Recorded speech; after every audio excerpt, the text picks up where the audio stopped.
Today we get to read the Cyclops, which is one of my favorite stories, and the narrative focus for today's lesson is characterization. So for learning objectives, you will be able to use annotation to help you make meaning from poetry and identify character traits by citing evidence from the text. So this is the fifth story that we're reading, and that is called Cyclops, and it would come from book 9 of the Odyssey, out of the 24 books. Cyclops is a member of a race of savage one-eye giants, and we can see a picture of Cyclops here. It's hard to tell, but he has one eye. And just to give you some scale, he is so large that he takes up the mouth of the cave, and that's not even including his legs. And then this is considered Odysseus, which is much smaller than he is. Humans are much smaller than Cyclops. And to remind you, the Cyclops is the son of Poseidon. Okay, step 1. You're going to read through the piece. If you can read it aloud, it helps. It may be confusing the first read, and that's okay. What we'll do next will help you make sense of it. I'm going to go ahead and read this entire piece to you. And so if you do not need me to read it out loud, then you can certainly fast forward to when I go over other directions. Step 2. One way to tackle complex texts is to divide them and then annotate the sections. I have divided the text for you and provided you with some annotations.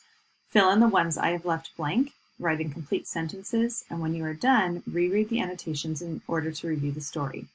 This is going to probably take you the longest amount of time, and that is just doing the writing in complete sentences and writing some annotations on the side, just because it is a longer text, and I have done many of them for you, but there are still plenty to do. Step 3 is that as you read the Cyclops, highlight the following character traits that describe Odysseus. Use the following colors. Intelligence and cleverness will be in pink, loyalty is green, and anytime he shows vanity or pride, that will be orange. Just to give you an understanding why I'm asking you to look for intelligence and cleverness, loyalty, vanity, and pride, is because those are considered heroic traits. Those are traits of a hero. And since Odysseus is our hero, you're going to find evidence of how he actually embodies that idea of the hero. Step 4 will be to watch this video clip to give you an idea of what the Cyclops is like in the Odyssey. Okay. And so we begin. In his next adventure, Odysseus describes his encounter with the Cyclops named Polyphemus, Poseidon's one-eyed monster son. Polyphemus may well represent the brute forces that any hero must overcome before he can reach home. Now Odysseus must rely on the special intelligence associated with his name. Odysseus is the cleverest of the ancient Greek heroes because of his divine guardian in the goddess of wisdom, Athena. It is Odysseus' famed curiosity that leads him to the Cyclops' cave, and that makes him insist on waiting for the barbaric giant. Odysseus is still speaking to the court of King Alcestis. I'm going to read just the part on the left. The part on the right will be the parts that you complete wherever it tells you to. We soon were at the cave, but did not find the Cyclops. He was pasturing his flocks. He went inside and looked at everything. We saw his crates weighted down with cheese and pens crammed full of lambs divided up by age, the newborns, middlings, and those just weaned. They were well-crafted bowls and pails for milking, all full of whey. My crew begged, let us grab some cheese and quickly drive the kids and lambs out of their pens and down to our swift ships and sail away across the salty water. That would have been a better choice, but I refused. I hoped to see him and find out if he would give us gifts. Here's an example of vanity and pride.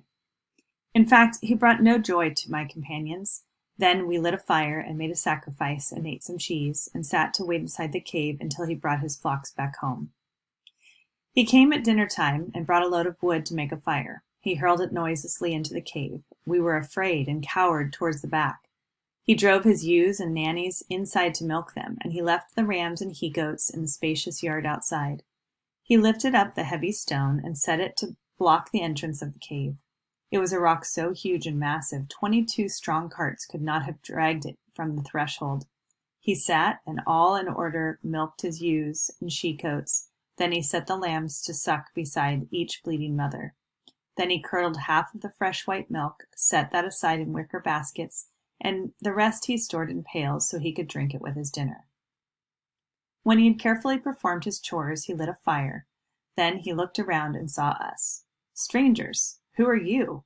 Where did you come from across the watery depths? Are you on business or roaming around with a goal like pirates who risk their lives at sea to bring disaster to other people?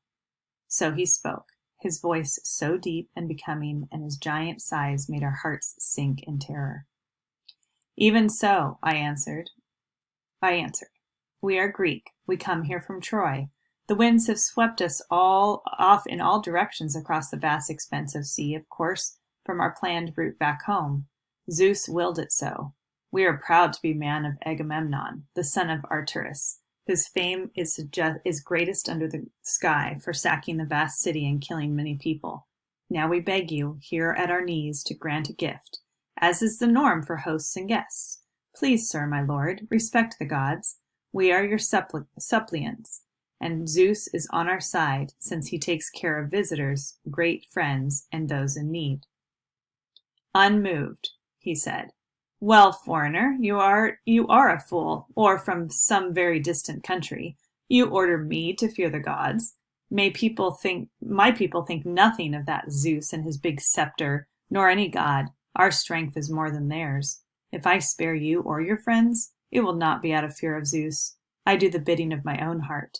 But are you going far in that fine ship of yours, or somewhere near? He spoke to test me, but I saw right through him. I know how these things work. I answered him deceitfully. Poseidon, the earth shaker, shipwrecked me at the far end of your island. He pushed us in. Wind dashed us on the rocks. We barely managed to survive. But he made no reply and showed no mercy. Leaping up high, he reached his hands toward my men, seized two, and knocked them hard against the ground like puppies, and the floor was wet with brains. He ripped them limb by limb to make his meal. He then ate them like a lion on the mountains, devouring flesh, entrails, and marrow bones, and leaving nothing. Watching this disaster, we wept and lifted our hands in prayer to Zeus. We felt so helpless. When the Cyclops had filled his massive belly with his meal of human meat and unmixed milk, he lay stretched out among his flocks. Then, thinking like a military man, I thought I should get out my sword, go up to him, and thrust right through his torso, feeling for his liver. That would have doomed us all. On second thought, I realized we were too weak to move the mighty stone that he set high in the doorway. So we waited there in misery till dawn. Early the dawn appeared, pink fingers blooming, and then he lit his fire and milked his ewes in turn and set a lamb by every one. When he had diligently done his chores, he grabbed 2 men and made a meal of them. After he ate, he drove his fat flock out. He rolled the boulder out and back with ease, as one would set a lid upon a quiver. Then, whistling merrily, the Cyclops drove his fat flocks to the mountain. I was left, scheming to take revenge on him and hurt him and gain the glory, if Athena let me. I made my plan. Beside the pen there stood a great big club, green olive wood, which he had cut to dry, to be his walking stick. It was so massive that it looked to us like a ship's mast, a 20-oared black freighter that sailed across the vast sea full of cargo. I went and cut from it a 10-foot section and gave it to the men and ordered them to scrape it down. They made it smooth, and I stood by and sharpened up the end and made it hard in the blazing flame. The cave was full of dung. I hid the club beside a pile. Then I gave orders that the men cast lots for who would lift the stake with me and press it into his eye when sweet sleep overtook him. The lots fell on the men I would have chosen, 4 men, and I was 5th among their number. At evening, he drove back his woolly flocks into the spacious cave, both male and female, and left none by the yard outside, perhaps suspecting something, or perhaps a god told him to do it. He picked up and placed the stone to form a door, and sat to milk the sheep and bleating goats in turn, then put the little ones to suck. His chores were done, he grabbed 2 men for dinner. I approached and offered him a cup of ivy wood filled full of wine. I said, "Here, Cyclops, you have eaten human meat. Now drink some wine. Sample the merchandise from our contains. I brought it as a holy offering, so you might pity me and send me home. but you are in a cruel rage beyond what anyone can bear. Do you expect more guests when you have treated us so rudely?" He took and drank the sweet, delicious wine. He loved it and demanded more. "Another! And now tell me your name so I can give you a present as my guest, one you will like." "My people do have wine. Grape clusters grow from our rich earth, fed well by the rain from Zeus. But this is nectar, god food." So I gave him another cup of wine, and then 2 more. He drank them all unwisely. With the wine gone into his head, I told him all politeness.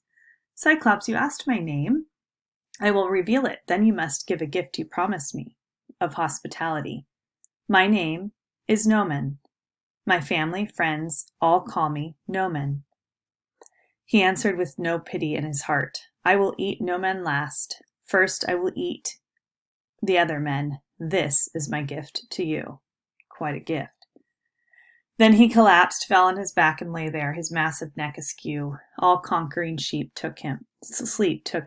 In drunken heaviness, he spewed wine from his throat and chunks of human flesh, and then I drove the sphere into the embers to heat it up, and told my men, "Be brave. I want none of them to shrink in fear." The fire soon had seized the olive spear, green though it was, and terribly it glowed. I quickly snatched it from the fire. My crew stood firm. Some god was breathing courage in us. They took the olive spear, its tip all sharp, and shoved it in his eye. I leaned on top and twisted it, and when the man drills wood from shipbuilding. Below the workers spin the drill with straps stretched out from either end. So round and round it goes, and so he whirled the fire-sharp weapon in his eye. His blood poured out around the stake, and blazing fire sizzled his lids and brows and fried the roots. As when a blacksmith drips an axe or adds to temper it with an ice-cold fire, loudly it shrieks. From this the iron takes on its power, and so did his eyeball crackle on the spear. Horribly, then he howled, the rocks resounded, and we shrank back in fear. He tugged the spear out of his eye, all soaked with gushing blood. Desperately, both hands he hurled it from him, and he shouted to the Cyclops who lived in the caves high up on the windy cliffs around.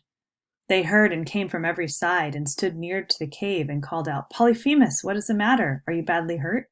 Why are you screaming through the holy night and keeping us awake? Is someone stealing your herds or trying to kill you by some trick or force?" Strong Polyphemus from inside replied, "My friends, no man is killing me by tricks, not force." Their words flew back at him. "If no one hurts you, you are all alone. Great Zeus has made you sick. No help for that. Pray to your father, mighty Lord Poseidon." Then off they went, and I laughed to myself at how my name, the No Man maneuver, tricked him. The Cyclops groaned and labored in his pain, felt with blind hands and took the door-stone out, and sat there at the entrance, arms outstretched to catch whoever went out with the sheep. Maybe he thought I was a total fool, but I was strategizing, hatching plans so that my men and I could all survive. I wove all kinds of wiles and cunning schemes. Danger was near, and it was life or death. The best idea I formed was this. There was those well-fed, sturdy rams with good, thick fleece wool, as dark as violets. All fine, big creatures. So silently I tied them with the rope used by the giant Cyclops as a bed. I bound the rams in sets of 3 and set a man beside each middle sheep, with one on either side, and so my men were saved. One ram was the best of all the flock. I grabbed his back and curled myself up the underneath of his fur belly, clinging to his fleece. By force of will, I kept hanging there, and then he waited miserably for day. I'm going to do a second part of this reading and a second screening because I have a 15-minute time limit.